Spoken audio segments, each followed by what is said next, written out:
I returned from winter break. My symptoms had kind of resided because I was away for a couple weeks. Came back, they started to increase again. Another staff member came on board to do registration, and she started developing the same cough. And I was like, something's not right here, and it's not just me. And that's how I went down the road of knowing that it had to be environmental. Hello, everyone, and welcome back to your Indoor Air podcast brought to you by Change the Air Foundation. My name is Kendra Seymour, and today is a topic that merges my past life as a teacher with my current one as an indoor air quality advocate. So when we talk about schools, we often talk about learning and we focus on test scores and curriculum or technology in the classroom. But what if one of the most overlooked factors influencing a child's ability to learn or a teacher's ability to teach is the air they breathe? Right now, millions of students and educators are spending their days in buildings that are literally making them sick. Mold and water damage, outdated HVAC systems, poor ventilation aren't just structural issues, they're health issues. They contribute to asthma attacks and chronic absenteeism and fatigue and headaches, long-term cognitive impacts. And yet these invisible threats often go unnoticed and unaddressed, especially in under-resourced communities. So to really put this into perspective, there are a couple of factoids I want to share with you right off the bat. I don't usually do this in an introduction, but I think it kind of sets the stage for this topic. And it's a book by two Harvard professors called Healthy Buildings: How Indoor Spaces Drive Performance and Productivity. Now, in that book, they say that the average student in the US will have spent 15,600 hours in school by the time they graduate. And that's not an inconsequential amount. And in that book, they reference another Harvard professor who frames it like this: there are only two buildings that we force people to spend time in. The first is schools, the other, prison. So as you might have guessed, today's topic is all about indoor air quality in schools. And so to help us unpack it, I'd like to welcome Lisa Greenfield. Thank you, Lisa, so much for being here. Oh, thank you so much, Kendra. It's my pleasure. I'm excited to be here today. I'm a big fan of Change the Air Foundation and a huge supporter of what you guys are doing.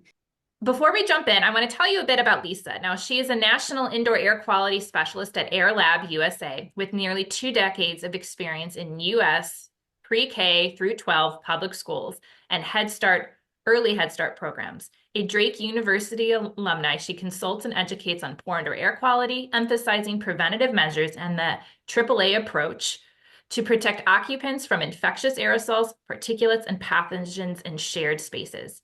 Lisa is a vocal advocate for clean air in schools and high-risk environments, serving as the U.S. ambassador for the World Filtration Institute, on the board of advisors for Whale of Tail Productions, as fellowship coordinator for the Safe Indoor Campaign and the ASAP Council, and as an expert advisor for the Global Open Air Quality Standards. She is dedicated to promoting optimal indoor environments for health, safety, and comfort for all the occupants in shared spaces. Lisa, one of the things that I love about what you do and why you do it is you come from the teaching background where you were seeing some of these things firsthand in buildings. And so I know you've had an experience with mold and poor indoor air quality that kind of changed not only your health, but your career. So can you tell us a little bit about what happened to you that led you down this path to become such a passionate advocate? Yes, I would love to. Thank you for asking. Well, it started a long time ago with allergies and understanding how what's in the air can affect our health. And then when I started teaching, being in classrooms that are usually smaller with high occupancy, you notice that when somebody gets sick, everybody gets sick. So a lot of years of sharing illness and just understanding that that's a space where it's going to be more of a problem. When I was teaching outside of the K-12 system, I was exposed to mold in I didn't realize it until other people started having symptoms, but ultimately ended up having to use an inhaler. I developed allergic asthma from the mold exposure. And, it went down the route of, having to be off work, being sick, workman's compensation, having to go be evaluated, and so on. And of course, they found, yes, you're sick due to your work environment. And um, unfortunately, that is not an unusual story. I've spoken with a lot of educators that are teaching in spaces that are unhealthy. And, it's your job. You have to go to work and do your job. But when it affects your health, it's something that we need to really address. And that's kind of how I got here. It made me definitely more passionate about indoor air quality, understanding the health effects that it can have. And also just to touch on, infectious aerosols and disease that, COVID happened. We really didn't have a whole lot of protection there, infectious aerosols, COVID, long COVID. I can get into that later, but it all affects not just the people, but their families, right? And our economy, because it affects their ability to be able to go to school and to be able to go to work. And so it's not just their problem, it's an our problem. No, absolutely. I couldn't agree more. And I think one of the challenges, and we're going to unpack some of this as we go, is, when you have mold and water damage or poor indoor air quality issues in your home, you tend to have a bit more control. Not always, right? Renters, HOA situations, there are, military barracks, things like that, where you have less control. When it comes to work, though, not just schools, it is exponentially more challenging because you have very little say into what is done and how it's done. And that's some of the things we're going to unpack here at the foundation over the upcoming weeks as you listen to this. Some of the resources we're going to drop, navigating mold and water damage and poor indoor air quality in the workspace because it brings unique challenges. So, before we jump more into the school side, I'm curious, like when you first mentioned some of your symptoms, maybe to your healthcare providers, and you mentioned like mold and environmental stuff, how did they respond? That's a great question. So when I first started having symptoms, was about a month after returning to school. And when we returned, there had been a heavy storm, water visible hanging from the ceiling kind of thing happening. So that was my first clue, but I didn't see any visuals. So I just thought it was back to school illness. Kids were sharing, oh, it's another sinus infection. I'm going to go to the doctor. Well, after a few months of this and it not resolving and actually getting worse, that's when my physician took a chest x-ray and was like, maybe we should be looking further into this. There's more happening here. But it wasn't until I returned from winter break, my symptoms had kind of resided because I was away for a couple weeks, came back, they started to increase again. Another staff member came on board to do registration and she started developing the same cough. And I was like, something's not right here and it's not just me. And that's how I went down the road of knowing that it had to be environmental, and then ended up going to see a pulmonologist because of the cough was chronic. So Yeah, and we see that sometimes with teachers and students. They'll go home for summer break or like a longer break and they'll get it, their symptoms will get better. Sometimes they disappear altogether. Not always, because when you're chronically impacted, it's not as simple sometimes as just remove yourself from the environment. But right. it certainly is the most important first step and it helps. So I'm curious, and I'm not sure how much you're allowed to talk about, but how did the school respond when you brought up some of these concerns? Well, that's interesting. I think the first response is to say it's just you. Nobody else is having any problems. But then when others came forward and said we're having problems too, then it was addressed with cleaning strategy, treating areas, running dehumidifiers, um, and cleaning ductwork. But ultimately, those are all great things.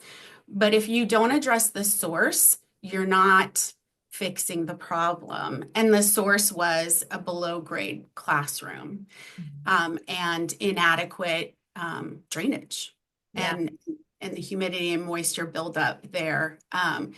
Yeah, so that's that's how that happened. And when my symptoms didn't resolve after the mitigation practices, that's when we went further into the process of, you know, workman's comp. And of course, I didn't want to go that route, but they needed proof that this was actually occurring because of my workplace, and that's exactly what happened.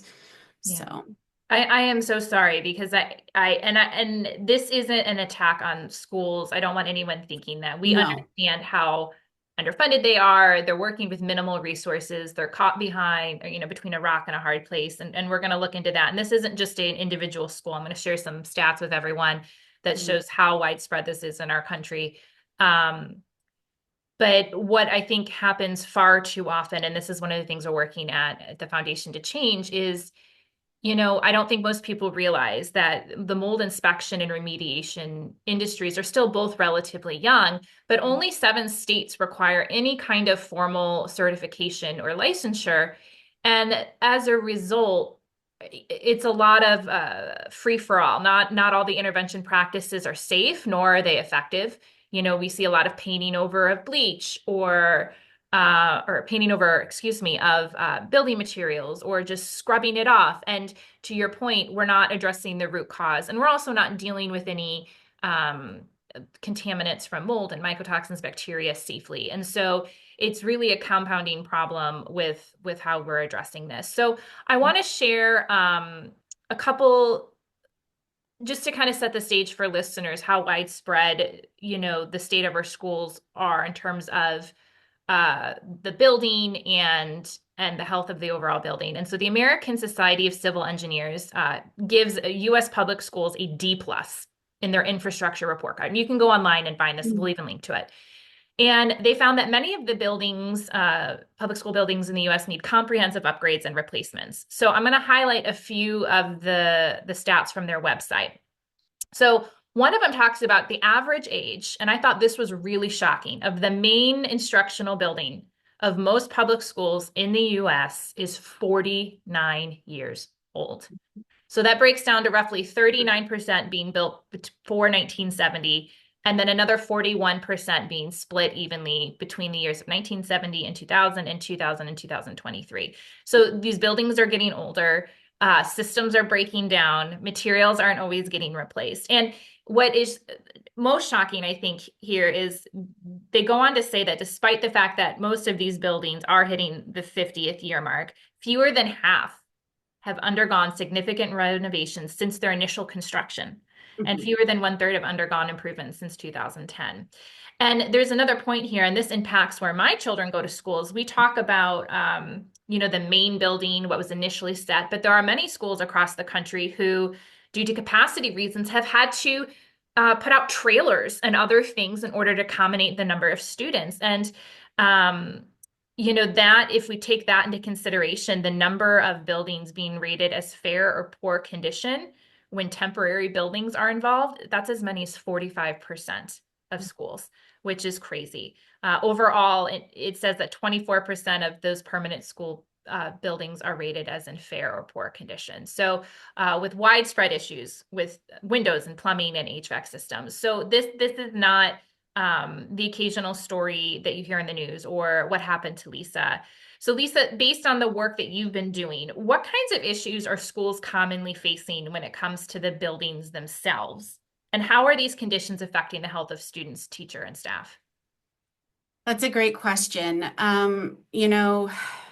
When you think about deferred maintenance, which is what the issue is, that's when we start to have problems. And you talk about temporary or portable buildings.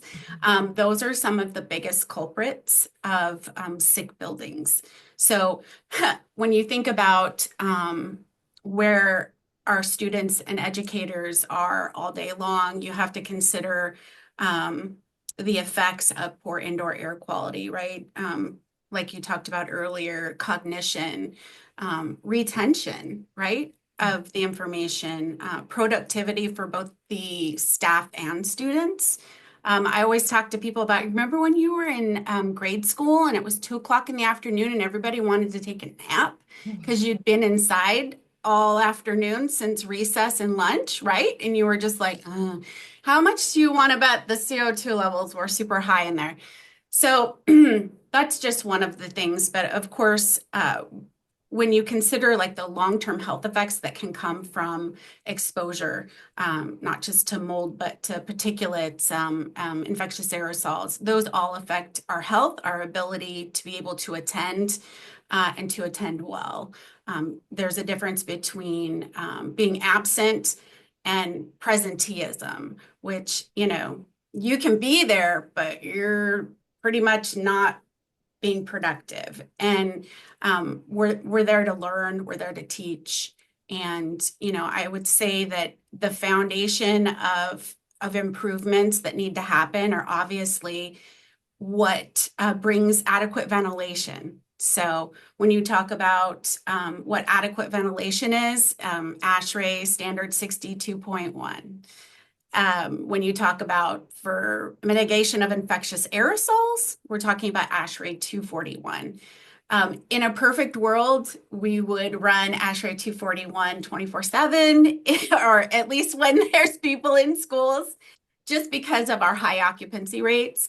But I think we need to start there, right, with ventilation. And you can't really understand what the need is until you go in and assess. So I talk about you can't manage what you don't measure. So really starting at that point of assessing the environment and learning what's happening in there to be able to start mitigative practices or where you should start with deferred maintenance issues. Obviously, you have water damage. You probably have mold growth there. You obviously have to start there. But one of the reasons why we have mold growth is because of a lack of ventilation, right? With the moisture and humidity. So I don't know if I answered that question completely for you, but obviously the HVAC systems and not all schools in the United States have central air. Right. So like, how do you address that? You And then do sometimes, retrofit? Yeah. right, right. And I remember going to an elementary school. I'm from Chicago up north. I'm sure this has changed, but there was no air conditioning in the buildings. Mhm. Um, However, I live in an area now in Virginia, which is hot and humid during the summer, late spring and early fall. And I remember as a teacher during the budget cuts in the like early 2000s, they started turning off the AC at 4 p.m. when the students left. And I know that because as a teacher, I was often there till 6 or 7 at night, and I Mhm. would start getting really hot, and they would turn it off over the weekend and long weekends. They would, and the same for the heat. So if we had a long weekend and then the temperatures were below freezing, there'd be a delay because it would take a while to heat the buildings. But where this becomes particularly problematic, and we saw this at the school I was at, I won't name their name, is staff and teachers came back after a long weekend right before school started. An entire wing had white mold growth all over the walls and ceilings and floors and everything. And they quote unquote remediated that overnight because open house, or I'm sorry, school was starting the next day. So Mhm. that wasn't handled properly. That the underlying issues weren't. And I know why they did it. They did it to save money. So you brought up something because it's not just mold and water damage, although those are huge issues and getting to that. But, anyone who has children knows that that first month of school is like the ick factor, right? Like I joke, like how many weeks can we make it into school before somebody comes home with a cold or a virus of sorts? And you mentioned ventilation. I want to make sure everyone listening knows what ventilation is. Can you kind of just explain that and what that would look like? Absolutely. So ventilation is basically can be outside air coming in to dilute the air that's already inside. It can be added filtration like HEPA filtration to remove those pollutants in the air. So that is an equivalent air exchange rate. So it's ventilation, right? But also you can open windows. Mhm. That can be natural ventilation. So basically, it's the dilution or the removal of the pollutants in the inside air. And oftentimes it comes from outside, which isn't always healthy air. Look at the wildfires. And then, I talked to countless schools who have windows that don't open, like you talked about. How do you get ventilation in there if you don't have an HVAC system and you don't have windows that open? It's Right. a huge problem. I wanted to add just real quick onto that, what you were talking about over the weekend. I want us to be thinking about over the summer, Yeah. when we close for over the summer.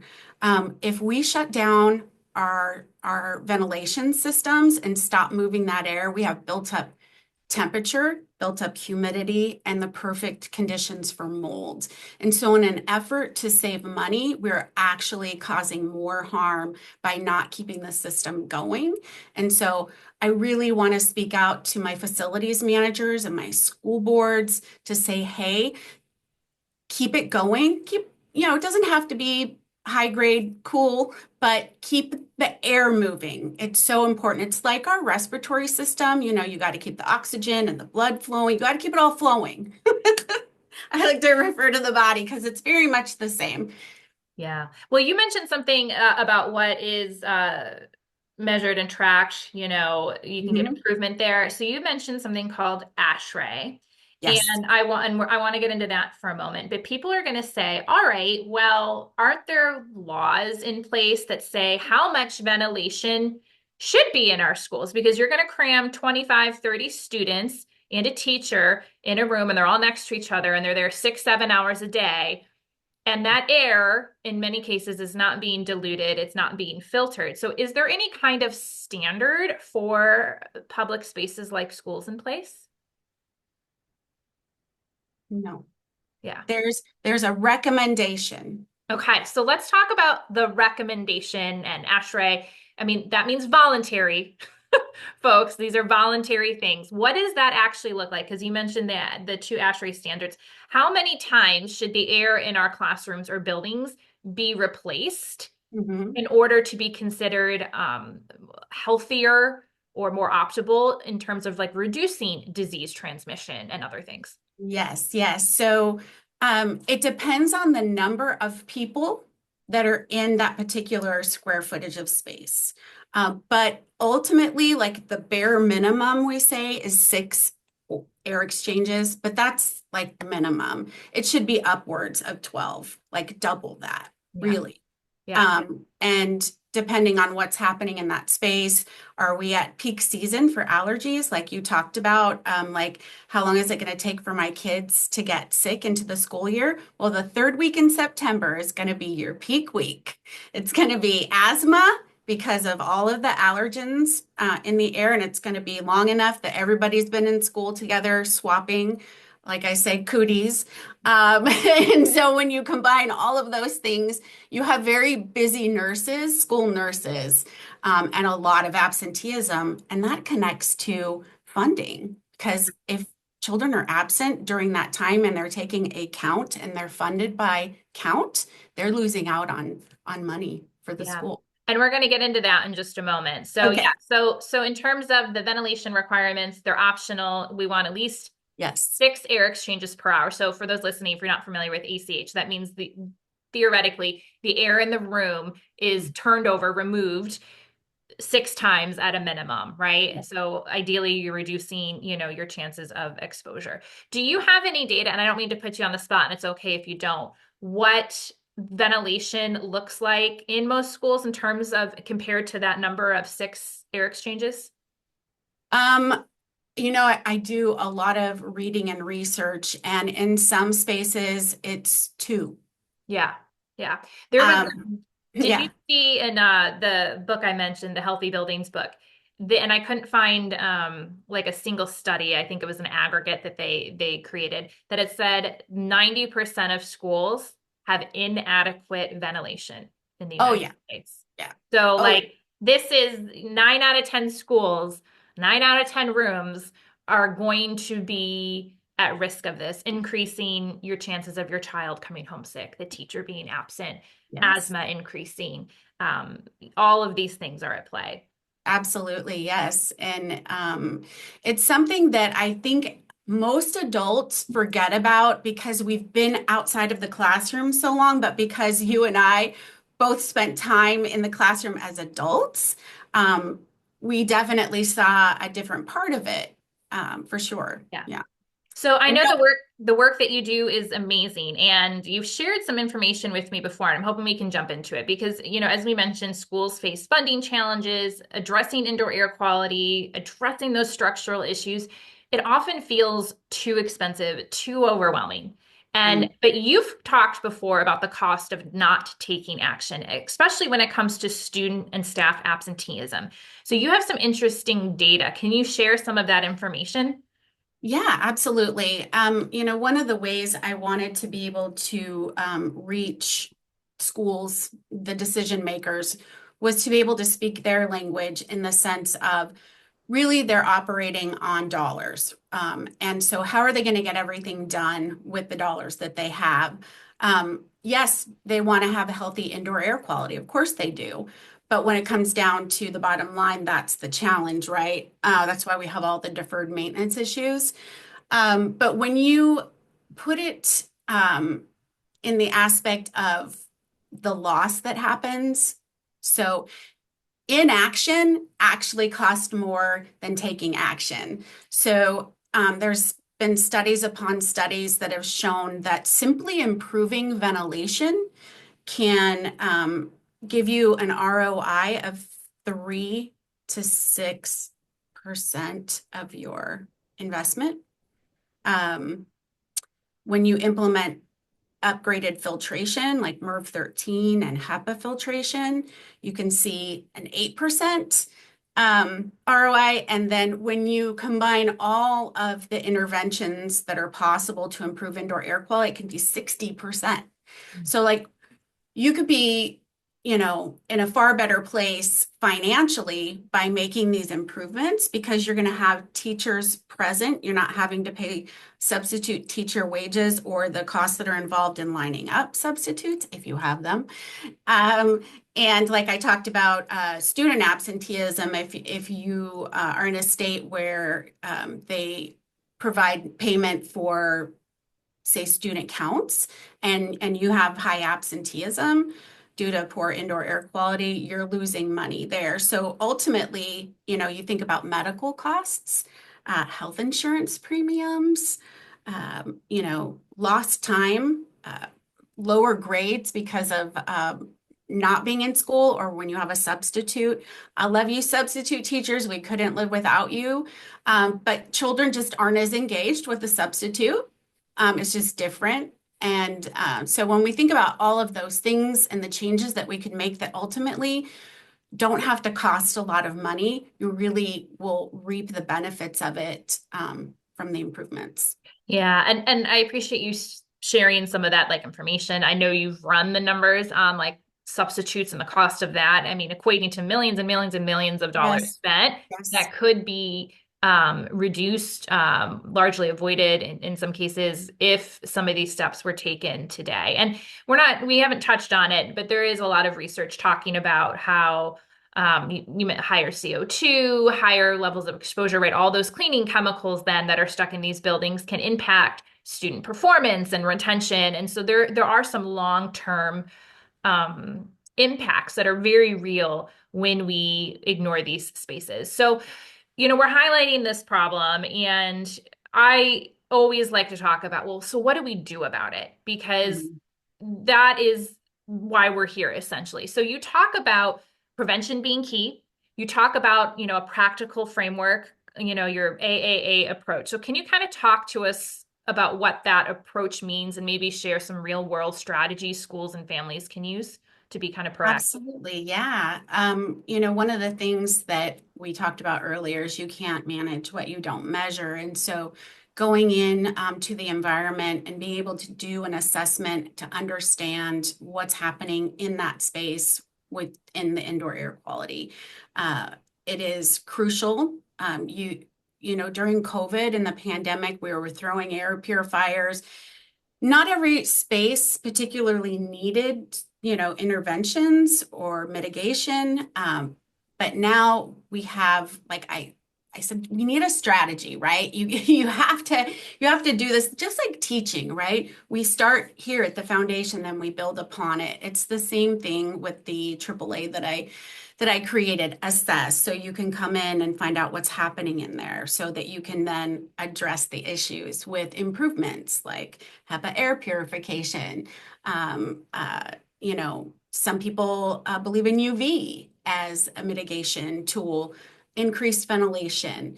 So understanding, that assessing, addressing, and then assuring it. So we're not just going to go in and place interventions. We're going to want to assure that that's working and maintain that to assure health.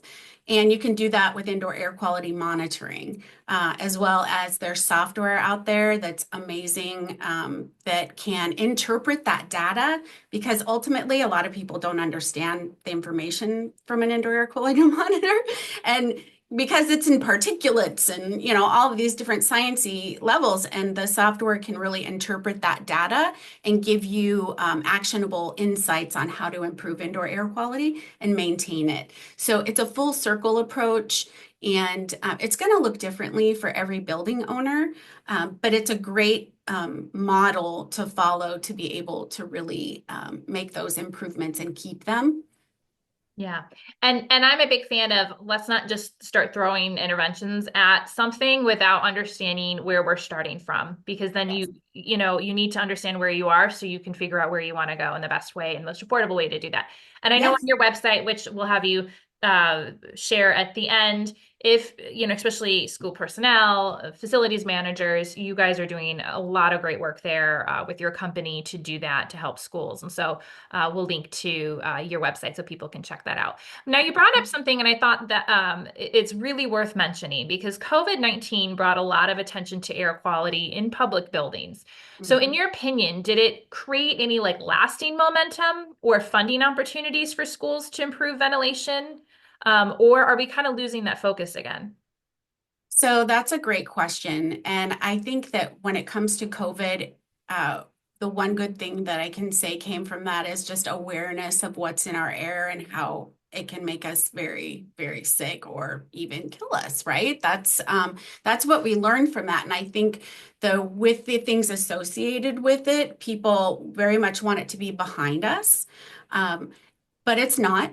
And neither was all of the other viruses, wildfires, all of those things were happening before COVID. COVID is what made us more aware of what's in our indoor air that can make us sick and harm us. So moving forward, when we talk about um, COVID, that, I like to talk to people about what's in the air. It's far more than COVID, right? I mean, that's been added now, but look at the measles outbreak that's happening. Highly infectious and airborne, wildfires, all of those things we really need to be protecting against. So when it comes to post-COVID, I think that people are more receptive of discussing moving forward from it, even though we know it's still here. Um, Unfortunately, that's kind of where we're at right now, but there are a lot of great programs happening, like the U.S. Green Schools, U.S. Green Building Council. They're going to be funding a program nationwide where they're going to be doing improvements in schools and sustainability and including indoor air quality. So that's very exciting that that's happening. And is there a lot of money right now for that? Not particularly, but there are ways to potentially move money from one column to the other. There's, if the motivation's there, then there's usually a way to support it. Yeah. Yeah, I agree. I think there's been a level of awareness that we hadn't seen prior to that, thinking about as I'm walking through the grocery store or whatever, like who's been in here before? What air am I rebreathing from them? Yes. And I think the next step here is really where we take action, and maybe we can touch upon this. And I find that it often comes down, and I've worked with teachers and parents and staff like across the country through our work with Change the Air. And it often starts with them pushing for the school board and making them prioritize some of these things. And again, I don't think anyone's out here maliciously. I don't think there's like willful intent I think it's part of it is a lack of knowledge, Yes. that it is a problem, a lack of proper information, the right way to move forward. And these are solvable problems. They're not easy, but they're things that we can figure out. And so, to all those parents out there, and teachers and staff, and people fighting for this, that does make a difference. I know it seems like it's a slow process. I know it seems like it maybe even shouldn't be your responsibility. We should just be doing these things, but this is where we are, and so we're going to end, I think, with some tips for people listening if they are concerned about indoor air quality issues in their school. So, but before we get there, I want to talk about, we've talked about all of the challenges, we kind of highlighted them. Have you seen any schools or districts that are doing this right, that are taking real steps to improve the conditions? And feel free to share an example of progress that kind of gives you hope, because I always try to end some of these conversations in a little bit more of a hopeful tone. Yeah, yeah, absolutely. Just to tag on to your school board topic, most schools have a website that you can go to and you can sign up to be at the school board meeting and speak to your school board and superintendent. You typically get 3 minutes. You can pre-share materials beforehand for them to review. Then you can be able to follow up with them after the meeting. But it's a great way to get the conversation going. And I did that here in Ankeny, Iowa. I taught here for 4 years, and one of the school board members, I was in her classroom actually. Anyway, she told me about this process, and I thought, this is amazing, right? So I went and I presented to the school board and asked them questions, and it really opened up conversation. And so start there, start the conversation, and it's doable. So yeah. Yeah, no, and I think that is important. I think people need to know that even though change can be slow and it can feel hard, that it is possible, and it's worth fighting for. So, um, I think this is as we wrap up, I think the last thing I'll ask you has to do with if a parent or teacher or staff or school personnel, right, so listening right now, and they're Mhm. concerned about indoor air quality issues. What are some accessible entry points that they can take right now? So you mentioned going to the school board. Is there anything else that you would kind of add on to that? Or maybe if you're speaking more directly to principals or districts, like what would you say? That's a great question because I think that obviously every school district is different. But I would include administration as much as possible if you have concerns. And then if the issue isn't addressed, then right, you follow the chain of command and you go to the next level up. So human resources. And I think that it's crucial that when we come to them with a problem, we also have the solution. Um, because that's where really we have to start. And, the more I see the growth in this area of people becoming more aware of how indoor air quality affects our health, we're seeing more House bills. And there's even a bill or the federal bill that's in place right now for improving indoor air quality in schools. So like we're seeing momentum. Is it codified? Has it gone through legislation? No, but it's happening. And so, really bringing all of those things together to say, hey, we know there's a problem. We have the solutions to address the problem. Now let's work together, right, to improve it. And it's about working together. Nobody, like you said, is trying to, avoid or make anyone sick. No, it's about I think we need to learn how to approach it and have a system set up that will do like a commissioning. So Rhode Island, they just submitted a House bill for that. So start with commissioning of buildings. Find out, are they safe? Is the HVAC working? Is the ventilation okay? Starting there, that's the great place to start. If it isn't, then we go to the next step. So really, it's about having data, and that's my Yeah. Yeah. recommendations. No, and I'll drop a few into in just a moment. But since you brought it up, can you just really briefly touch on the federal bill? Because, we're all about policy reform here at Change the Air Foundation. So can you just give us like a highlight from the school federal bill? Absolutely. You can find it at the congress.gov. But basically, Indoor Air Quality and Healthy Schools Act of 2024. It was brought in July of last year. So it's still in the works. But basically, it discusses all the things that we've talked about today. We understand there's a problem. We know how to improve it. These are the reasons why we should improve it. So let's put something into place that says it's not just a recommendation, right? This should be not just code, but the law. So looking at that in that aspect is, I want to just hit real quick the fact that we in schools we have a lunch program that says what kind of foods we need to serve and how much of them, right? We have testing so that we can find out if there's progress being made. So why don't we have air quality being monitored? I Yeah. mean, that affects our health, right? We even have the water, like we're getting the water addressed. There's some unhealthy water in our schools, let's say, but we're making changes. So really, when you think about all of those things that affect our health and our well-being, air is the number one, in my opinion. You don't have a choice. You can't hold your breath that long. Yeah, we would agree with you. We champion that viewpoint all the way as well. And so we'll link to that bill. People can check it out. You can probably write in support of it for your representatives to support that bill. So thank you for all of that. For others listening, there are a couple other things I want to highlight. I believe it's on the EPA website. There is an IAQ tools for schools Yeah. action kit.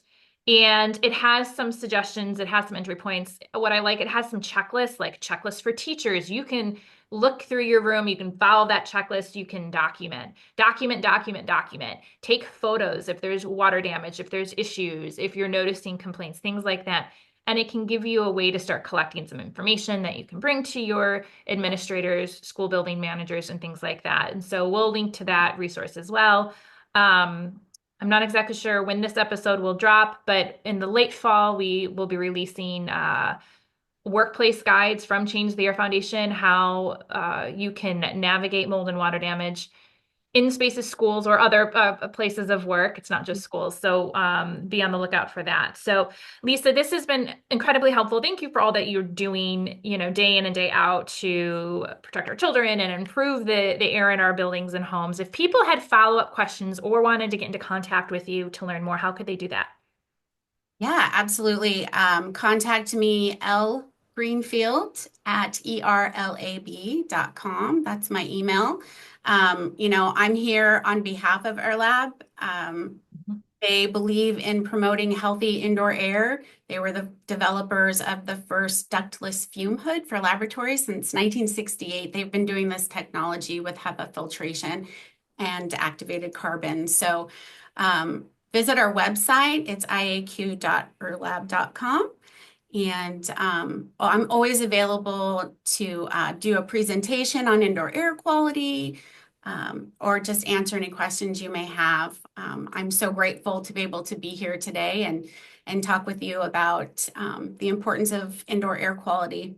So thank you. You're welcome. And we'll link to those because I know that there's a wealth of information on those sites. And thank you for making yourself available and for all that your company is doing to really change the conversation around this. So for everyone listening, do me a favor. If you found this information helpful, head on over to changetheairfoundation.org, sign up for our newsletter because it really is the best way to get great information like this, tips, downloads, actionable steps that you can take to improve the air in your home and buildings. So sign up for that newsletter when you're there. Everyone, we'll see you next time. Thanks so much.